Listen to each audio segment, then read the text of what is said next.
And it talks about Albert Einstein. Albert Einstein made a statement. He says that I'm not interested in the phenomenon or that phenomenon. Einstein had said earlier in his life, I want to know the thoughts of God. The rest are mere details. But as he lay there dying in the Princeton hospital, he must have understood that these were secrets that God was clearly keen to hang on to.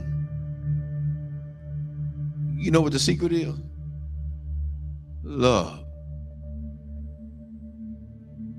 Love. Love.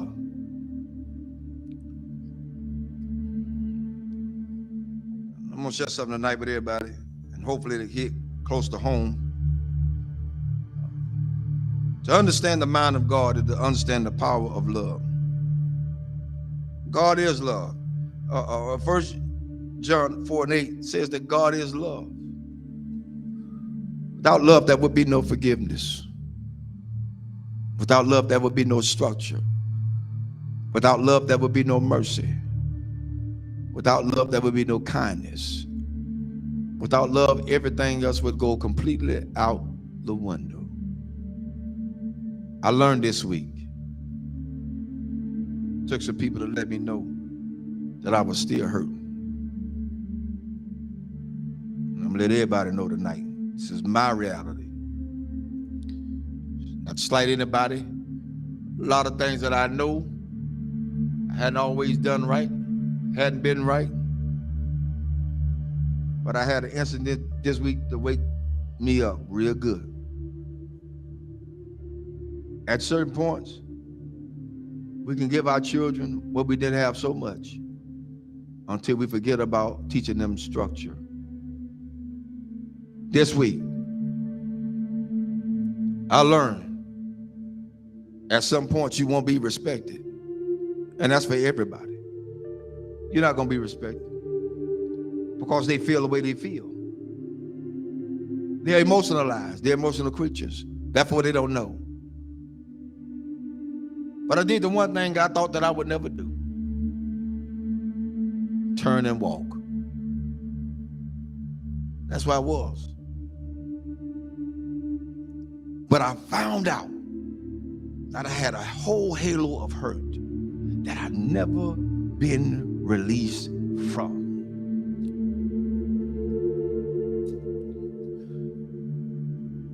My respect factor has never really been known because I never got it. Never got it. People say they respect you. Say they love you. Where is it? One of the things we got to realize is what we train our children to do, they're going to do it to the fullest extent. If you let them be into your business as adults, then they're going to have all rights and privileges to say what they want to say, not knowing the outcome of what could be. But I learned something. Even though I went through all that hurt and I'm still hurting, that's all right. I don't mind it. I'm going to go through this thing. I'm going to go through it. Because at this point, I don't owe nobody nothing. I owe God himself. For me, I did what I needed to do and walked away. I did what I had to do and walk away. And it ain't easy. It ain't easy trying to do right and you still get damaged. It ain't easy. God help me tonight. It is not easy. It is not easy to be in a place and feel like you're trapped. Because even when you do good, evil is always present. So you have to face the fact. That's why I said a lot of times, I've told people, and I still tell people today, don't hold me up as no God. Because I'm going to fall. And I'm going to make you fall. Don't hold me as no God. I'm going to make some decisions that folk just are not going to like.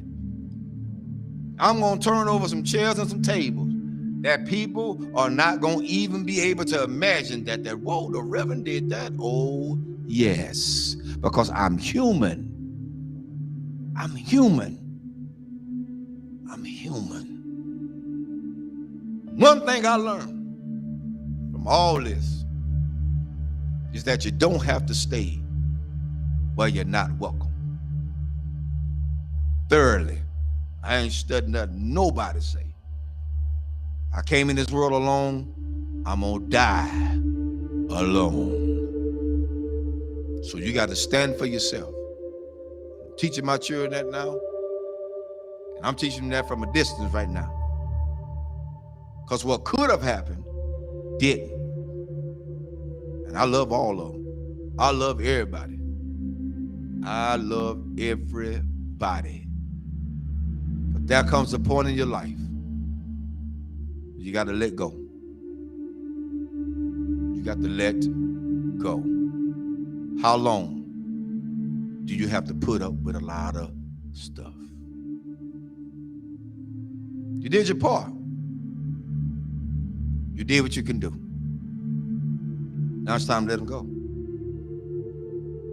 A lot of parents out there suffering now, and I'm telling all parents out there now, you done did all you could with your child. They're in their adulthood. They think they know it all. They done seen the world. They got more sense than you. Let them go. Release them in the Lord's hand. If you get in the way, you get in the way of God's hand. Get out the way. Because whatever God got for them, that's what he's going to get. Well, that's how it is. Children shouldn't be involved in the parents' business. Amen. I'll say it again. Children should not be involved in their parents' business. Whatever go on between those two, that's their problem. Not the children. But the children are affected by it. But guess what? It's up to those parents to sit the children down and talk to them together, not apart. Together. Together. You want to stop a whole lot of confusion? Talk about it together. You don't want to break down the communication? Talk about it together. At this point for me going forward, that's what we're going to do. And if they can't do that,